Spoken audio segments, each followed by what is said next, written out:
Oi, oi meninas, sejam muito bem-vindas ao meu canal. Para você que não me conhece, eu me chamo Gabi, sou esteticista e cosmetóloga, especialista em estética integrativa e como nada, né, muitas coisas não são flores na área da estética, eu quero trazer para você um caso que foi bem desafiador para mim, né, quanto carreira, mas desafiador. Ele foi mais ou menos recente. A gente começou a fazer o tratamento, eu tô olhando aqui o caso dela, tá?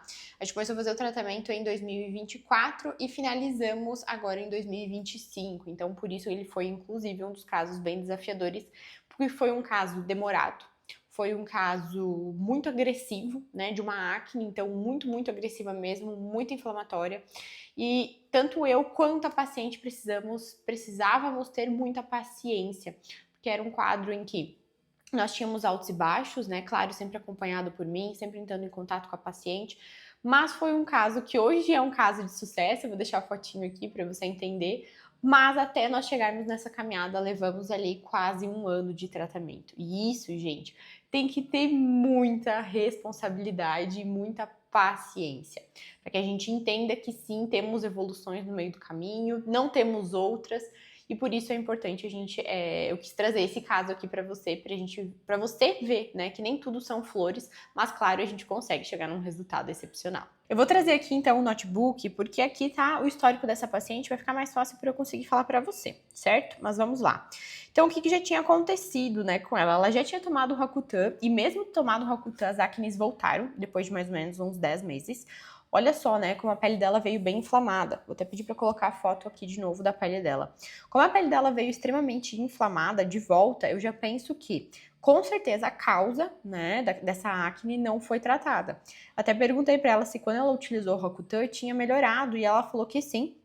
Porém, depois de 10 meses, é um tempo muito curto, gente, para a acne voltar. Quando a acne ela volta depois do uso do Roacutan tão rápido assim, significa que tem alterações significativas acontecendo dentro do organismo dela e que o Roacutan literalmente tapou o sol com a peneira, certo? Tem casos em que a gente consegue ficar ali 5 anos, 6 anos, né, sem ter acne e essa acne voltar numa intensidade ok, né? Vai voltar por conta da causa, mas nem sempre na mesma intensidade. E no caso dela, voltou e voltou pior. Então a gente entende que não foi feito, talvez, ou um tratamento adequado, as doses foram erradas, e até mesmo, né, não foi tratada a causa, que depois a gente foi fazer exames, mas eu ainda não vou falar dos exames, vamos falar sobre a situação, certo? Então eu não comentei, a consulta inicial foi em novembro de 2024.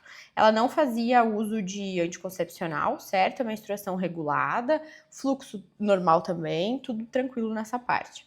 Porém, o intestino dela totalmente desregulado, certo? Ela sentia muito que o intestino dependia da alimentação. Então, quando ela comia bem, ela sentia que o intestino funcionava, e quando ela comia mais ou menos, o intestino já não funcionava tão bem assim. Então, eu coloquei aqui, inclusive, que dependia da alimentação e a pele piorava. Ela sentia essa piora da pele quando ela ficava sem ir ao banheiro. Então, ela ia no banheiro mais ou menos de 2 a 3 vezes na semana. Então, toda vez que ela entrava nessa semana, né, constipada, ela sentia que a pele piorava. E eu até perguntei se a pele dela piorava também quando ela tava de TPM, e ela falou que piorava mais quando ela tava constipada. Então, aqui já nos traz, né, uma característica muito significativa em pacientes com acne que tem o intestino desregulado, não necessariamente mais para solto. Geralmente, os meus casos são intestinos mais trancados, né? Então, a paciente fica 2, 3, já atende paciente que fica uma semana sem ir ao banheiro, isso não é normal. Então, quando ela vai se alimentar bem, né, todo aquele nutriente não vai ser absorvido, não vai ser utilizado como precisaria ser utilizado, e, consequentemente, o intestino alterado dá mais vontade da gente comer coisas que vão alterar mais ainda ele. Então, quando a gente tem um processo de desbiose acontecendo, a gente tem ali uma alteração intestinal, dá mais vontade de doce, dá mais vontade de gordura, dá mais vontade de X, hambúrguer, pizza, né? E a gente entra até assim, meu Deus, olha só, eu não consigo me controlar para comer esses alimentos. Pode ser sim um quadro de alteração intestinal. Ela não tomava tanta água, o que já justifica também, né, essa alteração intestinal. E ela tinha sintomas, gente, muitos sintomas, inclusive de alteração intestinal. Então, ela tinha pouca fome, alterava, né, com essa questão, porque quando o paciente ele não absorve os nutrientes, o corpo ele não reseta para iniciar um ciclo novo de alimentação. Então, o organismo está ali tentando absorver, né, não vai ao banheiro, não elimina aquelas fezes, né, que provavelmente já são mais antigas. Consequentemente, a paciente não tem fome, porque esse ciclo, né, acaba sendo muito limitado. Odores fortes também é um sintoma muito comum, tanto de desbiose quanto de sobrecarga hepática. Então, o fígado e o intestino estão totalmente interligados, certo? Porque o fígado ele é um filtro. Então, você, por exemplo, come algo e você não vai... Você tomou um medicamento, por exemplo. Você tomou um remédio, o teu fígado vai filtrar esse medicamento, né? Que ele não deve mais ficar na corrente sanguínea, ele deve sair. E nisso, o fígado manda esse medicamento filtrado para o intestino, e o intestino, né, leva, então, para fora do nosso corpo através das fezes. Porém, se essa comunicação não está acontecendo de forma adequada, esse intestino pode reabsorver esse medicamento. Aqui, claro, eu dei um exemplo do medicamento, né? Para você entender, porque é mais fácil a gente associar com o fígado, mas isso acontece com tudo que o fígado filtra. Então, a partir do momento que o fígado filtra e o intestino reabsorve ao invés de mandar embora, a gente tem também um processo inflamatório acontecendo. Então, essa comunicação, esse sintoma de odor forte é bem característico dessa comunicação falha. O mau humor, então, é uma paciente, né, que não vai ao banheiro, com certeza é uma paciente mal-humorada, não tem nem o que fazer. Cândida de repetição, então a gente tem a alteração da microbiota intestinal, vai para a microbiota, né, dos nossos órgãos íntimos. E aqui outros sintomas como inchaço, queda de cabelo, que a gente também já consegue associar. Então, quando a gente foi fazer os exames dessa paciente, eu encontrei o que já esperava, uma deficiência muito grande de vitaminas e minerais, né? E justamente por conta disso, fazer essa reposição, né, acaba sendo lenta, ainda mais com o processo de desbiose. Então, a gente entrou numa conversa muito, muito importante, né, na época, com ela em relação à alimentação dela, que ela teria que realmente fazer um esforço, e para ela era um esforço muito grande cuidar da alimentação, sabe? Então, fazia parte já da rotina dela ela comer, então ela comia lanches durante a semana, ela jantava isso, né, praticamente todos os dias. A rotina dela não facilitava, né, para ela cuidar da alimentação. Então, esse momento inicial eu vejo que foi assim o mais difícil, pelo menos para ela, né, em relação ao tratamento. E nós, como profissionais, a gente não pode também, como é que eu vou dizer assim, massacrar a pessoa. Eu nem sei se eu posso falar essa palavra no canal do YouTube, senão coloca um bip ali pra mim. Mas a gente não pode julgar, vamos trocar a palavra. A gente não pode julgar, né, essa pessoa porque ela não tá conseguindo. A gente tem que trazer ferramentas para ela conseguir. A gente tem que literalmente se importar com aquele ser humano, né, com aquela nossa paciente e tentar trazer ferramentas para auxiliar ela, né? E foi assim mais que a gente foi conversando. Então ela também foi um processo mais demorado, porque ela demorou para conseguir os suplementos. A gente fez então a reposição, vou até olhar aqui. A gente fez a reposição de vitamina D, de vitaminas e minerais que estavam deficientes, então a gente repôs ácido fólico, selênio, zinco e magnésio, e a gente também entrou com regulação hormonal, né, porque ela tinha alteração na testosterona. Então, gente, não teria, né, Roacutan que resolveria.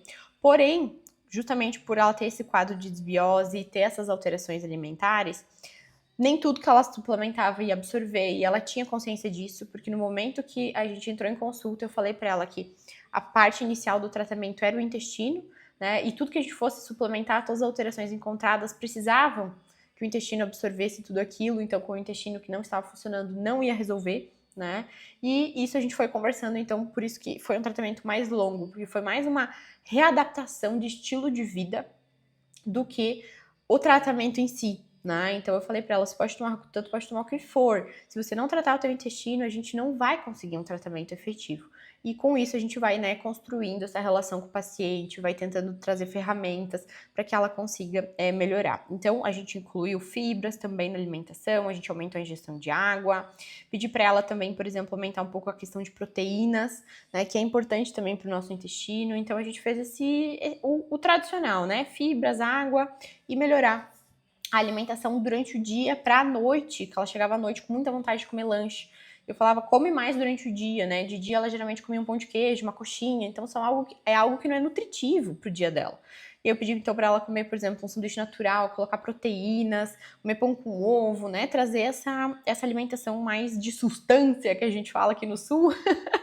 Né, trazer uma substância para essa alimentação, para que no final do dia ela não seja mais fácil para ela fazer escolhas melhores, certo?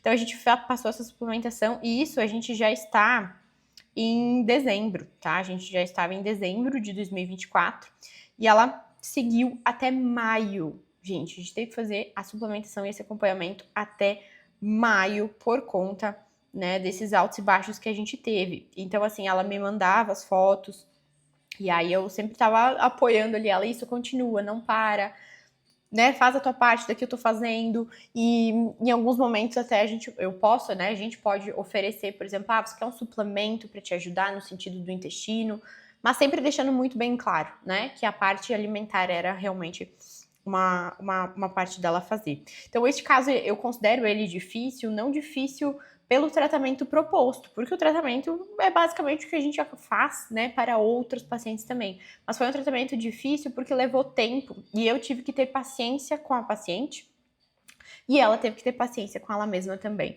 Então é um quadro muito mais emocional, psicológico envolvido. E isso não nos ensinam, isso fala assim, não, faz ali o plano de tratamento de 3 meses que tá resolvido, né? Em alguns casos sim, isso resolve, mas vai depender do comprometimento, vai também depender da outra pessoa que tá ali, né? Esse tratamento ele é um conjunto.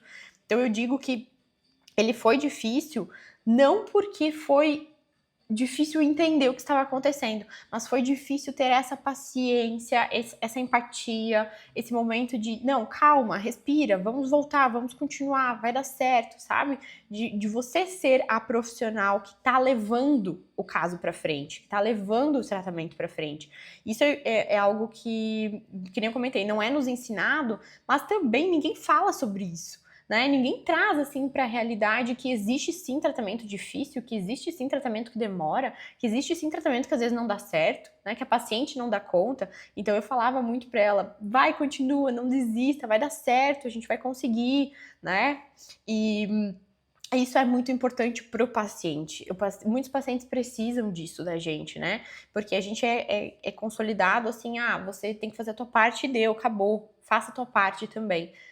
E não funciona assim, pelo menos eu, na minha forma de atender, quando a gente entra na parte da saúde integrativa, a gente começa a ampliar a nossa visão, né? A visão não só do paciente, mas a visão dos sintomas, exames, contexto socioeconômico do paciente, contexto de vida do paciente. A gente tem que ter uma visão muito ampla de tudo que está acontecendo, de tudo que pode acontecer, quais são as intercorrências que podem acontecer da vida do teu paciente, não é só da pele, né? Então, isso precisava ser muito levado em consideração.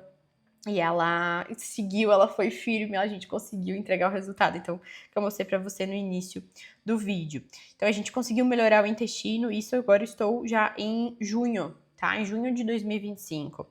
Conseguiu regular o intestino, ela voltou a fazer atividade física, começou a tomar mais água, começou a perceber alimentos que realmente pioravam a pele dela, que neste caso era o leite e o queijo, e isso tá mais relacionado com o intestino, né, do que com o próprio alimento. Então essa parte, quando a gente vai consumir o leite em si, né, fazer a quebra para fazer a absorção do leite, muitas vezes pode inflamar o organismo. Então isso depende muito do intestino, depende muito ali da camada de absorção do intestino. Então, para isso a gente precisava reconstruir esse intestino, né? Porque o intestino, ele eu sempre associo ele a muito parecido ser as células da pele. As células do intestino são muito parecidas com a célula da pele, de formar essa barreira protetora. E quando essa barreira protetora tá quebrada, tá inflamada, tá machucada, a gente precisa recompor ela. A gente precisa, então, reestruturar o intestino, dar alimentos para as bactérias boas, que é a fibra, né? Ter essa ingestão de água é fundamental antes da gente pensar em um probiótico, enfim. Certo? E aí, claro, os outros sintomas dela melhorou. Até que eu escrevi, sem odores, não teve mais episódio de cândida, o inchaço somente no período menstrual, que seria normal, e o mau humor só sente quando não vai na academia. Então é assim, tá totalmente relacionado, né? E a queda de cabelo melhorou muito também. E a gente não fez nada assim super extraordinário, tá? A gente suplementou, que nem eu falei, vitamina D, um sachê com inositol por conta da alteração hormonal dela e do ciclo, né, dessa parte de TPM que era muito forte para ela, e vitamina D. E depois disso, então depois de maio, junho, né? Junho deste ano a gente fez doses de suplementação, de manutenção, desculpa, pra gente manter os resultados e claro, né, pedir para ela uma vez ao ano, pelo menos, retornar comigo numa consulta individual pra gente refazer os exames e acompanhar todo esse processo das vitaminas e dos minerais que hoje já estavam mais estabilizados, né? Ela refez esse ano também já os exames e falei para ela, então, que em maio do ano que vem a gente poderia refazer para entender como que tá tudo de novo. E claro, a gente conseguiu entregar esse resultado, mas gente, foi um resultado então de novembro de 2024 até junho de 2025, né? Foram 6, 7 meses de tratamento. Então é bastante tempo, né, para você estar ali toda semana, todo dia incentivando a paciente. E por isso que eu trago que é um caso desafiador. É um caso desafiador psicologicamente falando, não é um caso desafiador tecnicamente falando, né? E eu tenho certeza que você entrando em contato com esse vídeo, com essa história, você vai se identificar, ou você paciente, ou você profissional com algum paciente teu, que também a gente constrói, né? A gente constrói um laço muito importante, porque é um tratamento a longo prazo. Então, quando você deixa claro isso também para o paciente, você mostra que é uma construção, que é um acompanhamento, né? Que tem toda uma história por trás disso, o paciente ele entende, né, que é um processo. Então, por mais que ela estivesse impaciente, ai, Gabi, eu não aguento mais, a minha pele tá assim, você consegue falar para a paciente, olha, só mais um pouco, lembra que eu já te falei sobre isso, né? Então, traz a paciente de volta para o tratamento. Então, é um caso de sucesso, com certeza, muito por parte dela, por ela não ter desistido, mas também pela minha parte, por estar ali psicologicamente por ela, né? Então, isso é muito importante. Se você gostou desse tipo de vídeo, já comenta aqui embaixo, me fala se você quer que eu traga mais casos como este, outros tipos de desafio que eu encontro na minha prática clínica, que sim, são vários, tá? Não é um mar de rosas, mas também muitas vezes é um mar de rosas, né? Quando a gente entra. Por isso que eu falo, né? Você ampliar a sua visão, não só para o que a gente enxerga, mas ampliar a sua visão para a pessoa do outro lado, a gente consegue sim construir tratamentos, né? Não fazer milagre, não entregar resultado do dia para noite, mas construir um tratamento efetivo. Não esquece de se inscrever no canal, toda semana nós temos vídeos novos aqui e deixa o like se esse vídeo fez sentido para você. Até semana que vem.